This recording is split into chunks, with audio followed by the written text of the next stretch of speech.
Paz do Senhor, igreja. O propósito desses vídeos, é me fazer começar a ler a Bíblia diariamente. Mas se no meio deste caminho eu conseguir fazer vocês lerem a Bíblia junto comigo, eu tenho certeza que eu serei muito mais abençoada e vocês também se acompanharem essa leitura. Os capítulos que nós vamos ler e comentar hoje é de Gênesis 4, 5 e 6.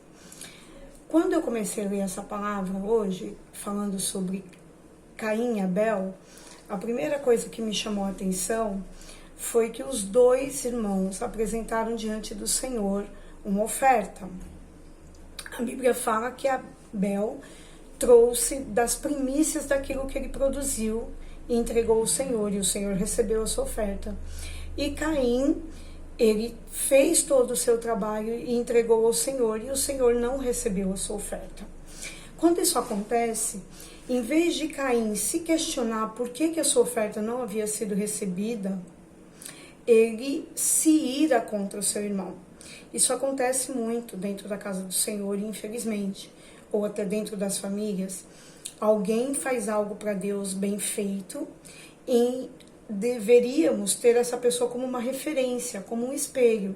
Mas o que acontece é que nós nos iramos porque aquela pessoa fez algo melhor do que nós.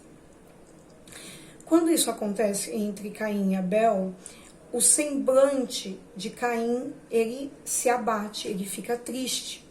Mas aquele era o momento para que ele refletisse sobre o que ele tinha feito, sobre a excelência do que ele havia dado a Deus. Mas ele não pensa dessa forma, ele fica lá magoado e ele não para refletir sobre o que ele mesmo fez de certo ou de errado.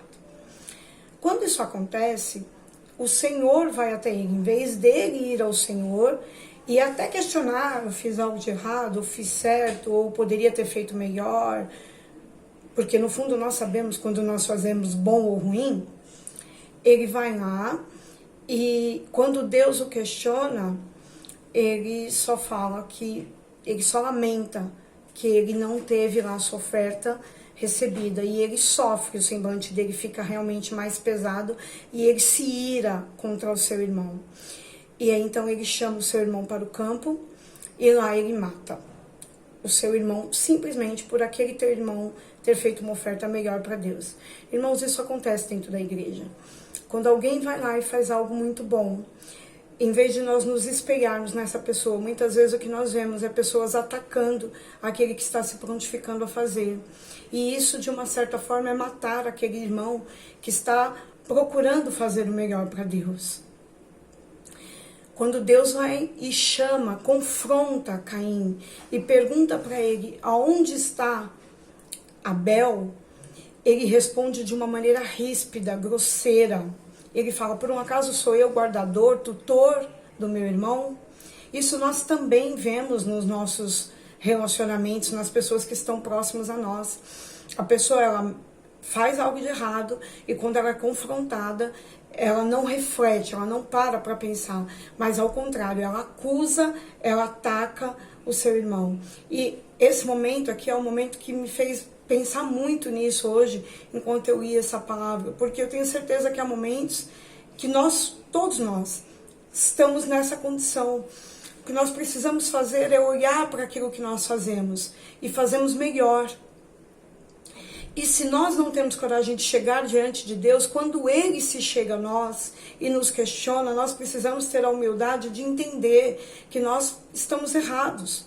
Se ele tivesse pedido perdão naquele momento e enxergado o erro dele, o Senhor seria justo e bom o suficiente para trazer sobre a vida dele misericórdia. Mas ele, por não se arrepender, o Senhor fala para ele, olha, a partir de agora, o sangue do seu irmão estará sobre a sua vida. E ele ainda não admitindo que errou, ele fala, então o que eu errei, o que eu fiz de errado, não pode ter perdão. Então ele ainda não enxerga o tamanho daquilo que ele fez. E o Senhor fala então para ele, olha, você vai carregar uma marca, porque Caim decide e deseja, fala para Deus que prefere morrer. E o Senhor fala, não, você não vai morrer, você vai viver. E essa marca, o que hoje o Senhor, o Espírito Santo falou comigo, que era a marca da consequência. Se nós nos arrependermos, o Senhor tem liberdade e quer fazer da nossa vida algo diferente, algo novo, e nós podemos seguir. Mas se nós não nos arrependermos, essa marca da consequência, esse semblante pesado, essa dor continuará conosco. Então isso é muito sério. E antes dessa palavra, eu vou pedir a vocês e peço a mim também, que nós possamos aprender a ouvir a voz do Senhor e no momento do confronto, entender o quanto nossas atitudes são sérias diante de Deus e que nós precisamos melhorar, fazer diferente, se arrepender para que nós possamos seguir a nossa vida, mas seguir essa vida de acordo com aquilo que Deus tem colocado para nós. Na sequência deste capítulo, capítulo 5, o Senhor vai falando das descendências, aqueles que nascem, geram, crescem e morrem. E aí ele fala de várias pessoas. E naquele momento a terra havia o mal sobre ela. Só que um dia nasceu uma criança. E muitas vezes nós como pais achamos que uma única palavra não faz diferença. Mas quando Noé nasceu, o seu pai falou, será esse que vai consolar a nossa nação pelo mal que está na terra e por todo o mal que o Senhor amaldiçoou este povo. Foi no nascimento, irmãos. E o Senhor, ele falou hoje grandemente comigo nessa palavra, que quando Noé nasceu, o pai dele não tinha como saber o futuro daquela criança, não tinha como saber o que viria pela frente. Mas naquele momento, ele como pai, autoridade espiritual sobre aquela vida, ele falou, será através deste que a bênção virá sobre nós, que o Senhor trará consolo para o nosso povo. Então, irmãos, uma única palavra, o Senhor pede para que eu e você possamos liberar hoje sobre os nossos filhos, que eles são bênção, que eles são especiais, que eles são o melhor de Deus e que eles no Senhor serão uma grande vitória para a tua terra, para a tua casa, para a tua nação, para o emprego deles, para o lugar onde eles estudam, para a turma de amigos. A minha filha é uma bênção, a minha descendência é uma bênção, a minha geração é uma bênção, a minha filha trará frutos de vitória, de amor e de graça para esse tempo. A minha filha será uma bênção em todo lugar onde ela for. Ela será uma bênção no seu trabalho, ela será uma bênção na sua igreja, ela será uma bênção dentro da minha casa, ela é uma bênção no meio da nossa família, ela é uma bênção nos seus relacionamentos. E assim é que nós devemos fazer todos os dias, mesmo que em alguns momentos a gente não vê. Até porque na sequência desse capítulo, quando chega no capítulo 6... o Senhor, ele fala, através daquele menino que um dia foi abençoado pelo seu pai. Olha, eu vou fazer um grande dilúvio. O cenário que Noé tinha era céu limpo. Mas o Senhor disse para ele que haveria chuva.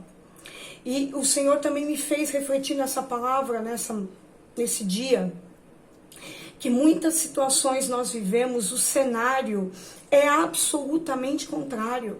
O cenário, ele nos diz coisas horríveis, mas no nosso coração o Senhor fala projetos, o Senhor fala para nós vitórias, o Senhor fala para nós estratégias.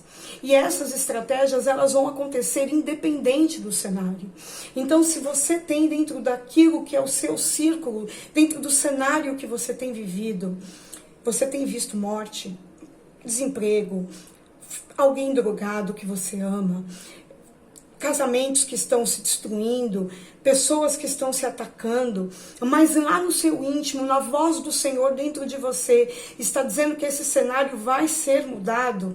Então, mesmo que você não esteja vendo nada, em nome de Jesus eu quero te dizer, Noé também não via nada, mas o Senhor mudou o cenário dele por conta da atitude que ele teve, que foi a decisão de crer.